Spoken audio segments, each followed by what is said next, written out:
Tinitiyak ng administrasyon ni Pangulong Ferdinand R. Marcos Jr. na matutugunan ng pamahalaan ang pangangailangan ng mga Pilipinong naiipit ngayon sa lumalalang tensyon sa pagitan ng Israel at Iran. Handa rin ang pamahalaan na magbigay ng tulong sa mga Pilipinong magpabalik ng bansa. May report si Clazel Pardilla. Ang gustong iparating ng Pangulo, handa po tayo sa anumang mangyayari at lahat po ng pangangailangan ng taong bayan ay tutugunan po ng pamahalaan. Tugon niya ng administrasyon ni Pangulong Ferdinand R. Marcos Jr. sa harap ng pangamba dulot ng lumalalang tensyon sa pagitan ng Israel at Iran. Tiniyak ng pamahalaan ang patuloy na repatriation o pagpapauwi sa mga overseas Filipino worker at mga Pinoy na naipit sa gulo ng dalawang bansa. Ayon sa Malacanang, nasa Amman, Jordan na ang unang batch ng mga Pilipinong nasagip mula sa Israel. Magsisimula na rin ang repatriation sa Iran sa mga darating na araw. Patuloy ang ating pagbabantay at koordinasyon para masiguro na walang Pilipinong mapapabayaan sa gitna ng krisis na ito. Muli po nating hinihikayat ang ating mga kababayan sa Israel at Iran na makipag-ugnayan sa ating mga embahada at konsulado para sa inyong kaligtasan at gabay.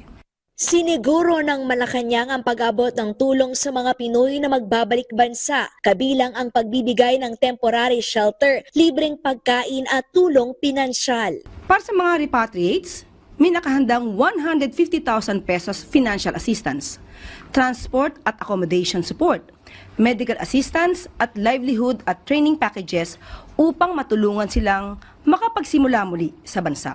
Para naman sa mga magpapasyang manatili rito, bukas ang mga programa ng pamahalaan para sa rescaling o reskilling negosyo at job matching.